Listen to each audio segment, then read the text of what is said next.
Assalamualaikum warahmatullahi wabarakatuh.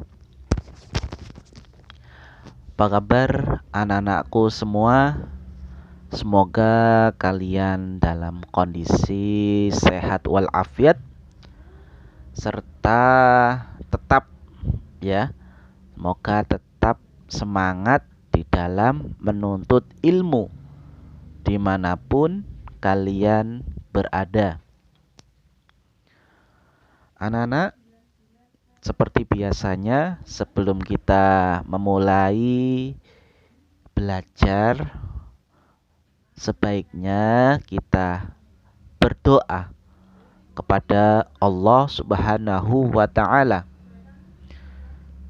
Kita meminta supaya kita diberi ilmu yang bermanfaat, berguna bagi kita semua.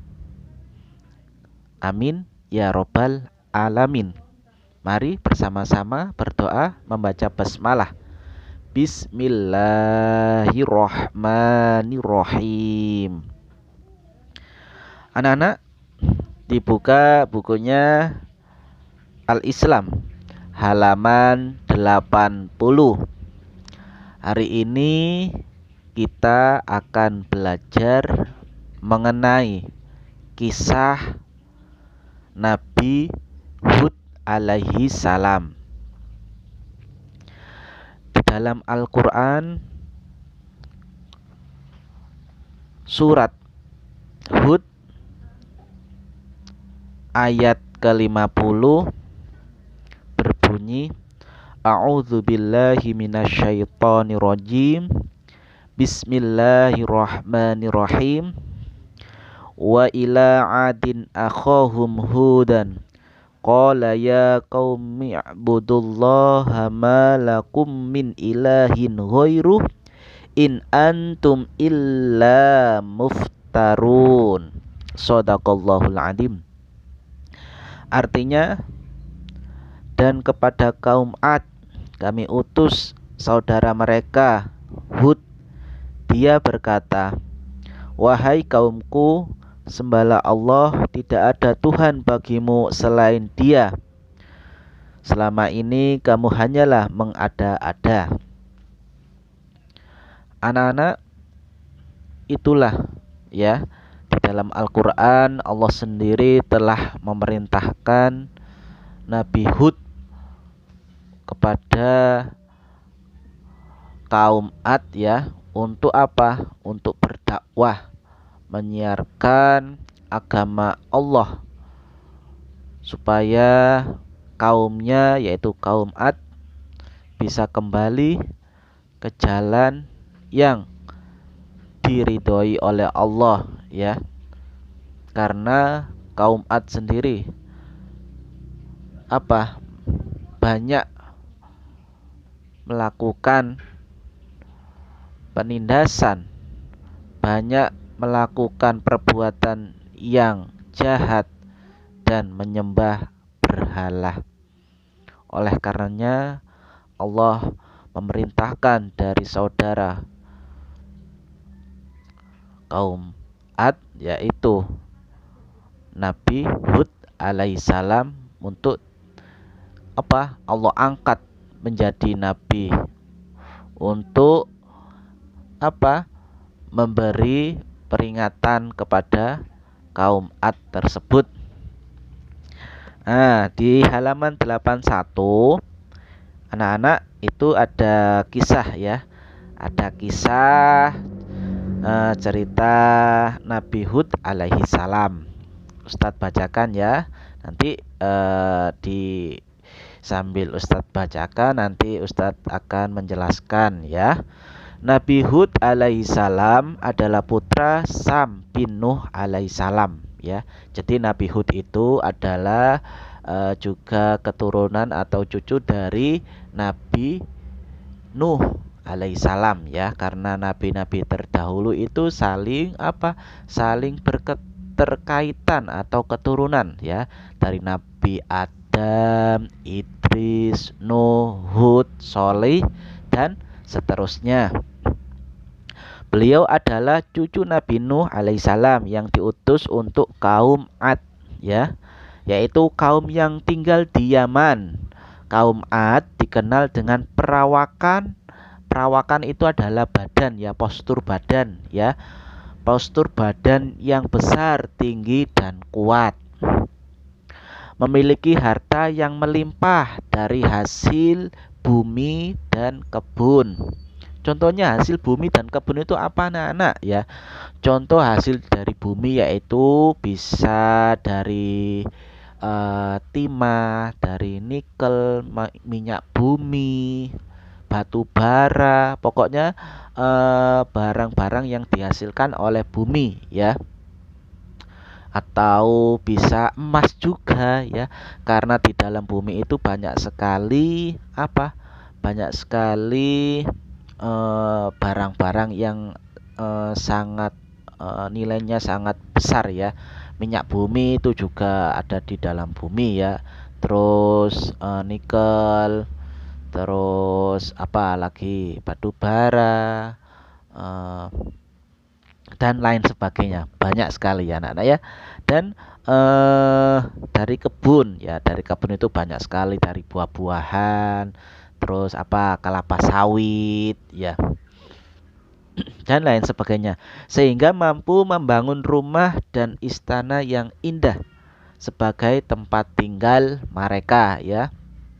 Sudah orangnya tinggi besar kuat, terus kaya-kaya, rumahnya bagus-bagus, terus pokoknya serba tercukupi, ya. Tetapi sayang mereka mengingkari apa yang mereka dapatkan itu sebagai nikmat dari Allah Subhanahu wa taala, ya. Kaum Ad itu sangat ingkar, ya, sangat ingkar bahwasanya apa yang dia peroleh itu hasil dari kerja keras mereka. Akan tapi pemikiran itu salah, ya, anak-anak. Harta banyak, terus mereka kuat, itu tidak lain hanyalah Allah yang memberi, ya. Oleh karena itu kita semisal diberi oleh Allah badan yang sehat, badan yang kuat, terus memiliki harta yang berlebih, kita tidak boleh mengklaim bahwa itu hasil dari kerja keras kita, ya. Kita tidak boleh. Kalau kita berpikiran seperti itu, maka kita apa? Tidak ada bedanya dengan kaum Ad, ya. Oleh karena itu kita harus kembalikan dan kita harus ingat bahwasanya apa yang ada pada diri kita dan rezeki yang kita peroleh itu semua semata-mata apa? Pemberian dari Allah Subhanahu wa taala, ya. Kita harus apa? Harus ingat bahwa pemberian semua itu dari Allah Subhanahu wa taala. Sehingga kita tidak digolongkan sebagai orang-orang yang kufur, ya. Karena orang-orang kufur itu apa? Akan mendapatkan azab dari Allah, ya, pedih. Kita harus bersyukur, ya. Syukur nikmat yaitu diantaranya yaitu ingat bahwasanya apa yang kita peroleh itu pemberian dari Allah Subhanahu wa taala, ya. Kalau kita sudah ingat semua itu harus pemberian, kita apa? Kita bisa me, apa? memberikan atau kita bisa bersedekah, ya, karena ingat bahwasanya semua itu adalah pemberian dari Allah Subhanahu wa taala. Nabi Hud alaihissalam menyeru mereka agar beriman dan beribadah kepada Allah Subhanahu wa taala, agar hidup mereka berkah dan jauh dari kesesatan. Namun kaum Ad tidak menghiraukannya, bahkan semakin durhaka dan melampaui batas. mereka juga menentang dengan azab dari Allah Subhanahu wa taala. Ya, begitu tertutup ya hatinya kaum Ad, sampai-sampai sampai-sampai kaum Ad menentang kepada Nabi Hud alaihissalam bahwasanya jika Nabi Hud kamu benar, coba datangkan azab dari apa yang kamu sembah, ya. Pada hari yang ditentukan, datanglah azab Allah berupa hembusan angin yang sangat keras dan dingin, ya. Coba kita bayangkan ya, kalau hembusan angin yang sangat keras, ya. Kalau pada saat ini itu bisa diartikan sebagai angin puting beliung, ya. Kalau angin puting beliung itu hembusannya sangat keras, anak-anak bisa memperhatikan ya, ada suatu rumah kalau sudah kena hembusan angin puting beliung, rumah-rumahnya pada berterbangan, ya, karena hembusan angin yang begitu keras. Di sini hembusan angin yang keras dan dingin, ya.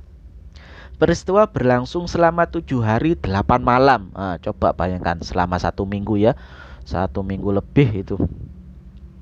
Akibatnya kaum Ad bergelimpangan, terbujur kaku dan mati di dalam rumah mereka sendiri, ya. Meskipun mereka sudah berlindung di rumah-rumah mereka yang besar, mewah, akan tetapi azab Allah tetap menimpa mereka, ya.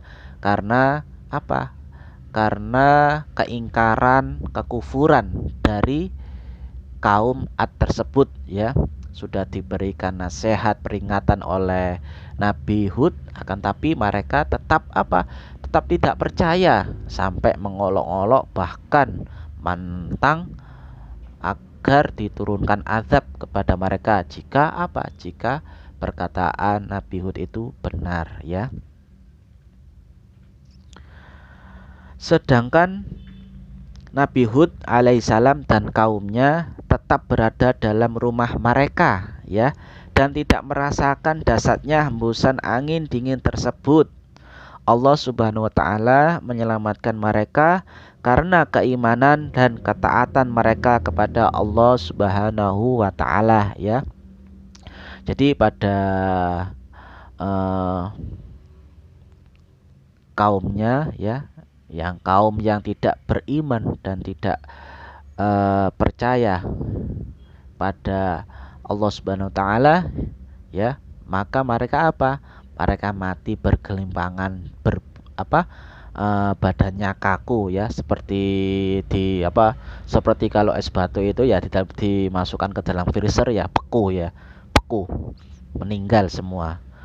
Dan Allah selamatkan Nabi Hud dan pengikut-pengikutnya karena karena beriman, percaya kepada Allah Subhanahu wa taala, ya. Jadi anak-anak,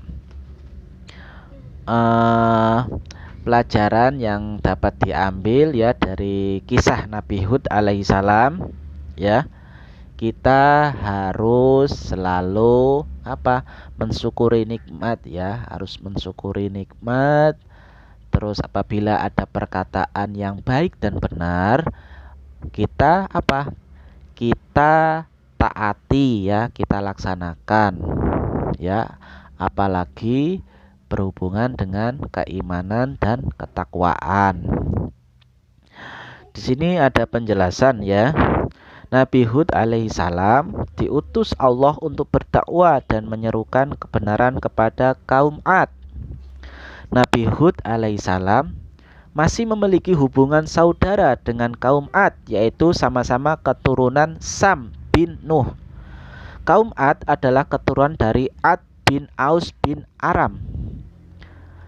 Kaum Ad menghuni atau mendiami daerah Al-Ahqaf, yakni sebelah utara Hadramaut antara Yaman dan Oman. Kaum Ad tidak menyembah Allah, mereka menyembah berhala yang mereka buat sendiri, yang tidak bisa menolong mereka dari azab Allah. Salah satunya adalah yang diberi nama Samud, ya. Mukjizat adalah keistimewaan luar biasa yang diberikan Allah kepada Rasulnya sebagai bukti kerasulannya. Oke anak-anak, itu tadi ya sedikit cerita kisah Nabi Hud ya, Nabi Hud alaihi salam. Semoga kita bisa meneladani dan mencontoh ya, mencontoh perbuatan baik ya, perbuatan baik, dan apa yang dilarang bisa kita hindari ya anak-anak ya. Oke anak-anak, untuk memperdalam atau kepahaman kalian, Ustadz memberikan tugas di halaman 83 ya, 83 sampai 84 Romawi A, B, dan C ya. Seperti biasa untuk pengerjaannya yaitu di buku tulis ya, yang seperti diinfokan oleh wali kelas masing-masing ya anak-anak ya. Mungkin cukup itu yang dapat Ustadz sampaikan untuk pembelajaran kali ini. Semoga kita bisa kita bisa hafal ya, kita bisa faham dan diberi ilmu oleh Allah Subhanahu wa taala. Akhirnya Ustadz tutup dengan bacaan hamdalah dan doa kafaratul majelis bersama-sama. Alhamdulillahirabbil alamin.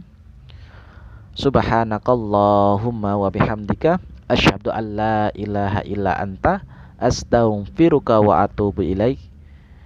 Ihdinas siratal mustaqim. Wassalamualaikum warahmatullahi wabarakatuh.